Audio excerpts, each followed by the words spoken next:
Hello all, I Rahul Jadhav, Assistant Professor, Department of ENTC, AISSMS IOIT, welcome you all in this video lecture on constructors in C++.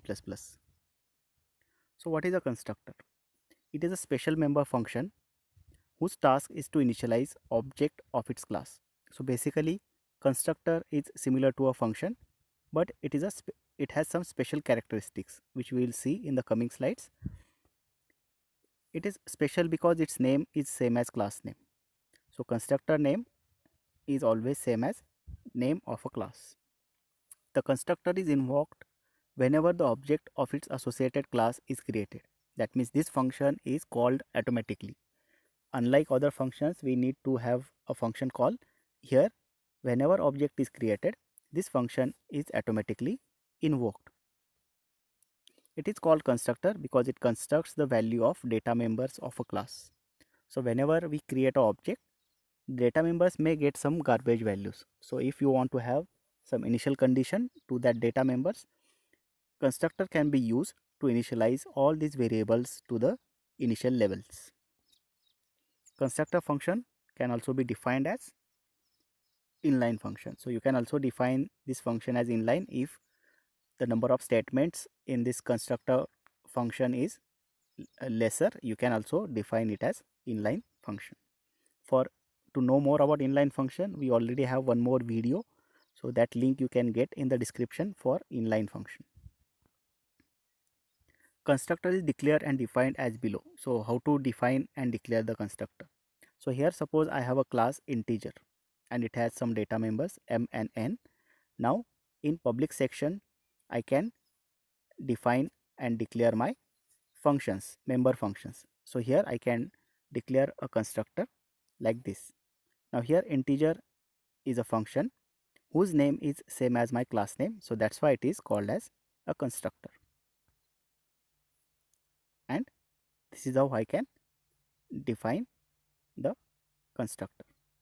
Okay, so first it will be declared inside the public section of a class, and then you can define this function outside the class, or you can also write down this definition inside the class. So this is how constructor can be defined, and this is how it can be constructed, declared. Now types of constructors. First is default constructor. A constructor that accepts no parameter is called default constructor. So here in this example you can see this function integer, which is constructor because its name is same as class name, and it is not accepting any parameter as a function argument. So this is an example of default constructor. Second is parameterized constructor. A constructor that can take arguments is called parameterized constructor. So here constructor integer may be modified to take the arguments as a function arguments. So like this, you can see this example. Here the constructor integer is modified, and here you can see two parameters which are there, that is int x and int y. So this type of constructor is called as parameterized constructor. The third type is copy constructor. So this constructor accepts a reference to its own class as a parameter.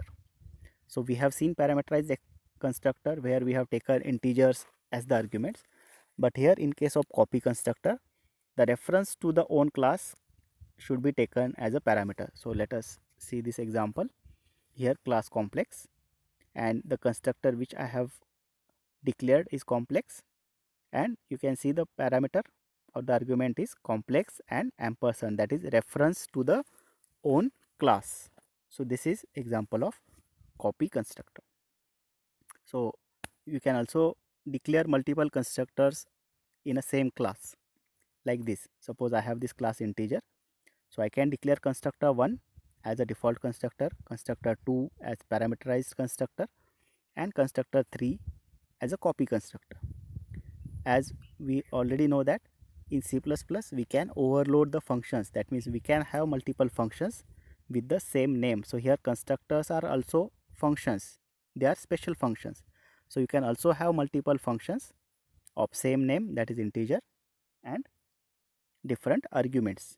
Like here we have first constructor that is default without argument, second constructor is parameterized taking 2 arguments as integer, and third constructor is copy constructor which is taking reference to the own class.